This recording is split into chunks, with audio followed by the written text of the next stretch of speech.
The rain was slamming sideways across the street when that long black car pulled up. I was standing barefoot in the front yard, soaked to the bone, while the hurricane sirens wailed for the fourth time that hour. Category 4 storm, just 3 hours from landfall. Through the living room window, I could see my mom and stepdad frantically taping up the windows with duct tape. They never even looked outside. Then, the back door of the limo opened. A 73-year-old woman stepped out into the pouring rain like it was nothing. She looked at me. She looked at the house my father built. And she said just one word: demolish. Welcome back to the channel, everyone. If you're new here, we tell real, raw stories about family, control, betrayal, and the quiet moments that finally break everything wide open. If this sounds like your kind of story, make sure to hit that subscribe button and drop a comment letting me know you're here. Let's get into it. It started on a perfect Sunday afternoon when I was 12 years old. My dad had been gone for over a year. The house still carried his smell: sawdust, motor oil, and that cheap aftershave he loved. My mom was in the kitchen, humming while she cooked something she hadn't done in months. Then Roy pulled up in his white pickup truck. He didn't knock. He just walked in, carrying tools like he already owned the place. My mom smiled at him, a real smile, the kind that reached her eyes. And even at 12, I knew I was supposed to be happy for her. Roy said he was there to fix the old fence that was leaning. He spent the whole day measuring twice, digging out posts, pouring concrete, and rebuilding it stronger. My mom brought him lemonade. I sat on the porch, watching. By the end of the day, the fence was straight and solid. Then Roy opened a can of white paint and started rolling it over everything. The fence used to be Harbor Blue, my dad's choice. He always said every house needed one thing that stood out. I didn't say a word as Roy painted over my father's color with plain white. That was the first Sunday. There would be many more. Roy never yelled. He never threw things. He never hit anyone.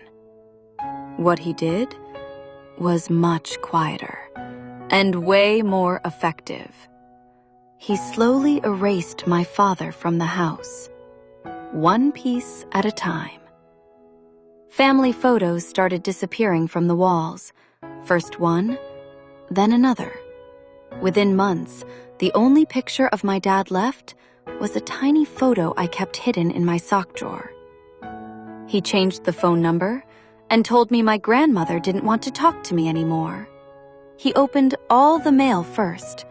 He decided what school I went to, which friends were okay, and what time I had to be home. My mom always defended him with the same line: Roy just wants what's best for the family. I learned fast that arguing changed nothing. So I stayed quiet, and I waited.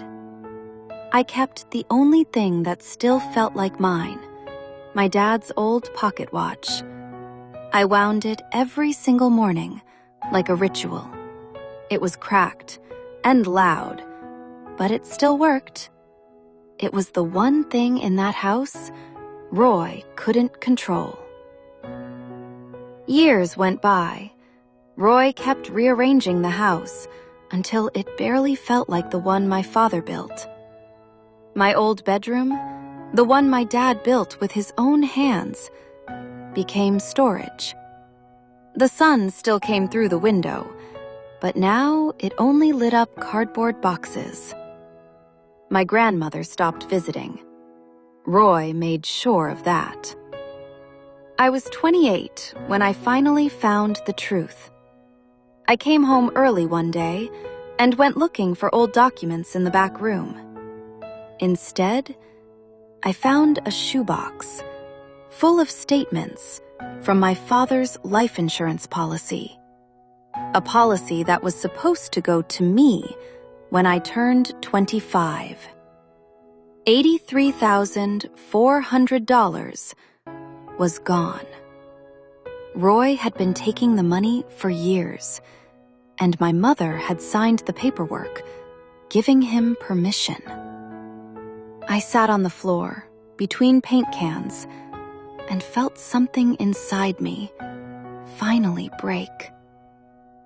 Then came the hurricane. They called it Marin.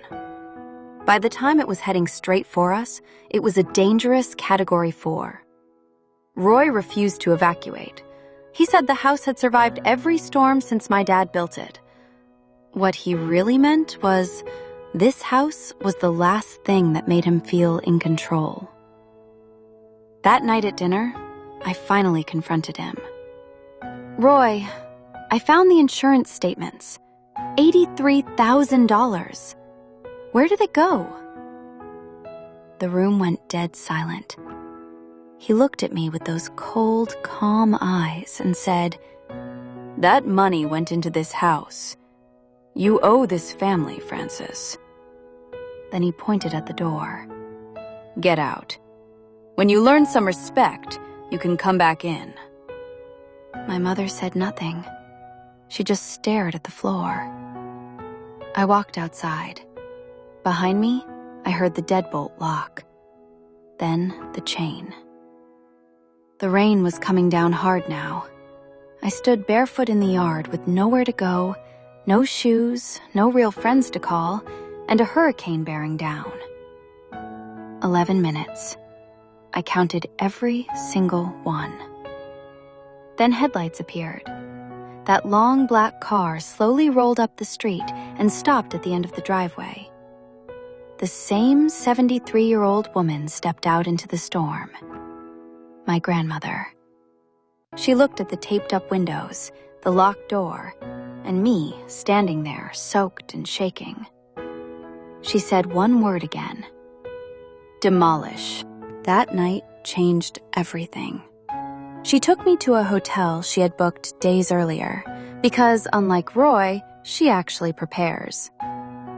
In that hotel room, while the hurricane raged outside, she told me the truth about the house. My father hadn't just bought the house. My grandmother had put it into a family trust years earlier. My mom only had a life estate, meaning she could live there, but she could never sell it, transfer it, or borrow against it. And the trust had very clear rules. If she ever harmed the beneficiary, me, that right could be taken away. Locking me outside during a Category 4 hurricane? That counted as harm. My grandmother looked me straight in the eyes and said, "I've waited 14 years to get close to you again.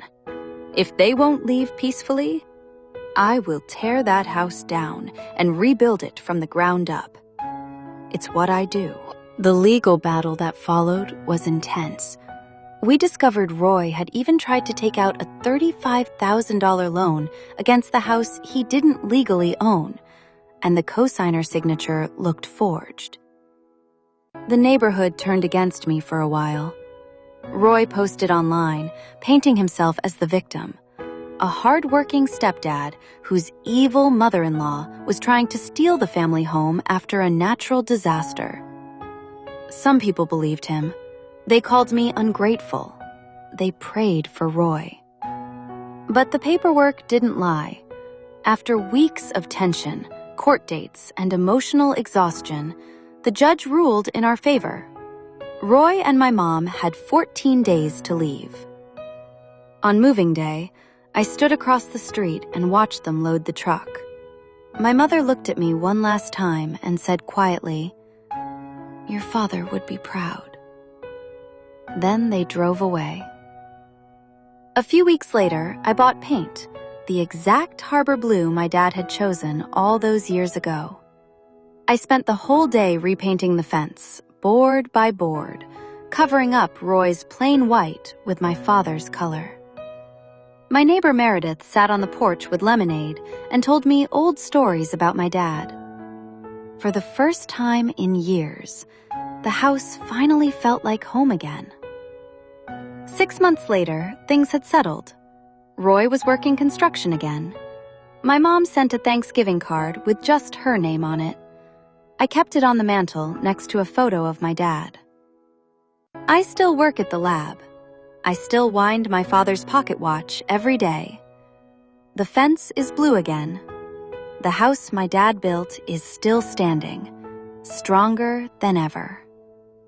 And so am I.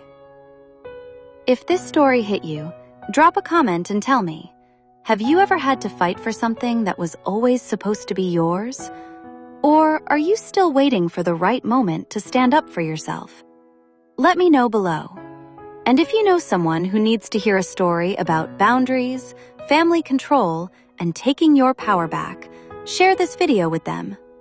More stories like this are coming every week. Thank you for watching. I really mean that. See you in the next one.